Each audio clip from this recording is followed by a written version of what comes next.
Blood trickled down 7-year-old Zaria's face as Officer Reynolds stood frozen, baton still raised behind him. The station door burst open. Colonel Vanessa Wright, commander of special operations, strode in wearing full military uniform that she said, icily pointing to the injured child, is my daughter. Before we dive into the shocking story of injustice and a mother's fight for her child, let me know where you're watching from in the comments below.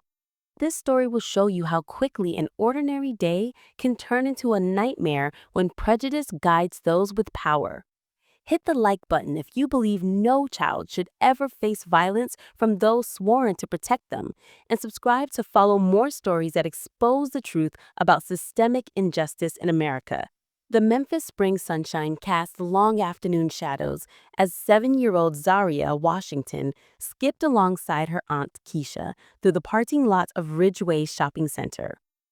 Located in one of the more affluent neighborhoods of the city, the shopping center was a rare treat for Zaria, who lived with her mother in a modest home near Fort Liberty Military Base.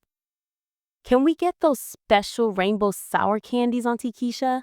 The ones Mommy got me last time. Zaria's bright eyes sparkled with anticipation as she tugged on her aunt's hand. Keisha smiled down at her niece, admiring the intricate braids she had spent hours creating that morning. Sure thing, baby, but remember what your mama said about too much sugar. They had planned to attend the community fair downtown, but Zaria's sweet tooth demanded a quick detour. Inside Parkview Convenience, Zaria's small fingers traced the candy aisle while Keisha checked her phone for messages from her sister. The store was mostly empty except for a middle-aged white woman examining vitamins in the adjacent aisle and the bored cashier scrolling through his phone. Found them, Zaria exclaimed, reaching for a colorful package on the top shelf. As she stretched upward, the white woman suddenly gasped loudly. My purse, it's gone! Her accusatory gaze immediately landed on Keisha and Zaria, the only black people in the store. You took it. I know you did. Keisha instinctively pulled Zaria closer to her side. Ma'am, we just walked in. We haven't been near your things. The woman's face contorted with rage. Don't lie to me. I had it a minute ago, and now you people are here and it's gone. The cashier, a young white man named Brad, according to his name tag, was already reaching for the phone. I'm calling security, he announced, not bothering to verify the accusation. Keisha felt her heart rate accelerate, but maintained her composure for Zaria's sake. Baby, put the candy back. We need to go. But before they could reach the exit, 2 security guards blocked their path. Wait right here. Police are on their way. Keisha tried to explain, but the guards had already made their judgment. 15 minutes later, officers Brent Reynolds and Thomas Miller arrived, their faces set in stern expressions that hardened further when they saw Keisha and Zaria. What seems to be the problem here? Officer Reynolds asked, directing his question to the store employees rather than the accused. After a brief explanation from the security guards, Reynolds nodded knowingly. We'll take it from here. Without asking a single question of Keisha, Officer Miller immediately separated her from Zaria, gripping the child's arm firmly. Come with me, little girl. Zaria began to cry, reaching for her aunt. I want my auntie. I didn't do anything. Keisha tried to intervene. She's 7 years old. You can't question her without me present. Officer Reynolds stepped between them. Ma'am, we need to establish what happened here. If you're innocent, you have nothing to worry about. Their tone, their posture, everything about their approach made it clear they had already decided guilt based solely on skin color. As Miller led Zaria toward the exit, presumably to the police car, the little girl panicked. She twisted suddenly, breaking free from his grip, and ran toward her aunt. Auntie! What happened next occurred in mere seconds, but would change lives forever. Officer Reynolds, interpreting a frightened child's dash towards safety as resisting authority, swung his baton in a practiced arch. The heavy metal connected with Zaria's head with a sickening thud. The child crumpled instantly, her small body hitting the linoleum floor as blood began pooling beneath her braids. Keisha's scream tore through the store. "Zaria!" She lunged forward only to be roughly restrained by Officer Miller, who had raced back inside of the commotion. "Get on the ground now," he shouted, forcing Keisha's face against the floor and cuffing her wrists behind her back. "She's bleeding. She needs help. She's just a baby." Keisha sobbed, watching helplessly as Zaria lay motionless mere feet away. By now, several customers had gathered, phones recording the horrific scene. "That's a child! What are you doing?" one woman shouted. A man stepped forward. "I'm a doctor. Let me help her." Reynolds blocked his path. "Sir, step back. This is a police matter." Meanwhile, the store manager had reviewed the security footage and approached Reynolds hesitantly.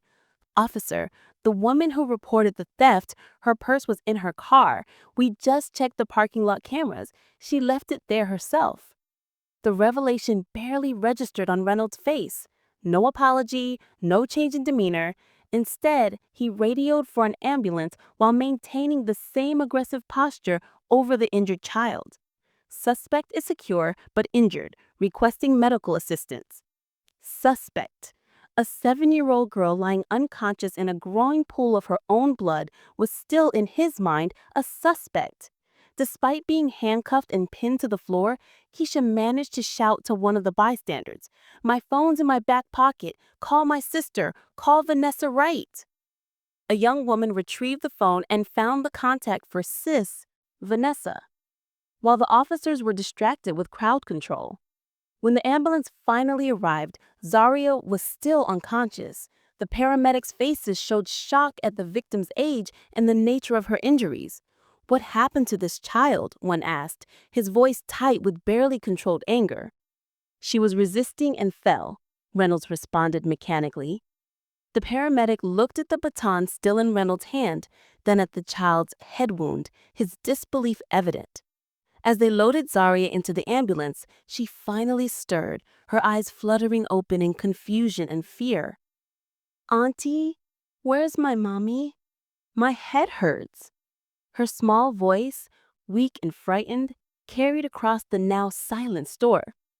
Keisha, still restrained, called out reassurances, even as she was being led to the police car.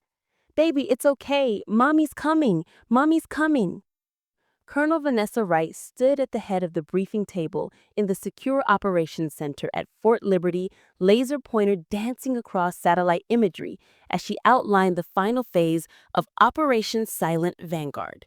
20 seasoned officers focused intently on her every word, recognizing the meticulous planning that had become her trademark over 20 years of distinguished military service. Extraction will commence at precisely 0200 hours.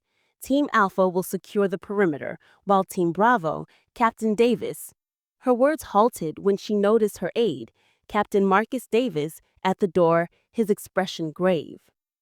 "Colonel, urgent call. Secure line 3. The interruption during a classified briefing was unprecedented. Vanessa's eyes narrowed slightly, the only indication of her concern. "Continue review of sections 4 through 6. I'll return momentarily." In the adjacent communications room, she picked up the secure line. "Colonel Wright." The voice that came through was unfamiliar, female, and clearly distressed. "Colonel, this is Tanya Martinez. I'm with your sister Keisha at Parkview Convenience. The police, they hurt your daughter. They hit Zaria with a baton. She's unconscious and bleeding. They're taking her to Memphis General Hospital, and they've arrested your sister." For 3 seconds, Vanessa stood perfectly still, her military discipline the only thing preventing the floor from falling beneath her. When she spoke, her voice was controlled but carried an undercurrent that would have made her subordinates flinch. "Thank you, Miss Martinez. Please stay with my sister if possible." She hung up and immediately dialed another number from memory. "General Phillips, this is Colonel Wright. I have a family emergency requiring immediate leave." 10 minutes later, she was in her personal vehicle with Captain Davis, who had volunteered to drive when he saw the look in her eyes. "Memphis first or the police station?" he asked quietly. "Station," Vanessa replied, already making calls on her secure phone. "Zaria's with paramedics. Keisha needs extraction." As Davis navigated through traffic, memories cascaded through Vanessa's mind. Her first day at West Point, the only black woman in her tactical unit. Finding her uniforms vandalized with racial slurs. The commanding officer who explained that the investigation was inconclusive despite clear fingerprint evidence. The time in Afghanistan when a junior officer questioned her orders during a critical mission, nearly costing 3 lives, later admitting he had trouble taking commands from someone like her. Each incident meticulously documented, each challenge overcome through a combination of brilliance, resilience, and strategic patience. She had built a network of allies throughout the military and government agencies, people who recognized her exceptional abilities and shared her commitment to integrity. These connections had helped her rise through the ranks despite the barriers thrown in her path. They would now help her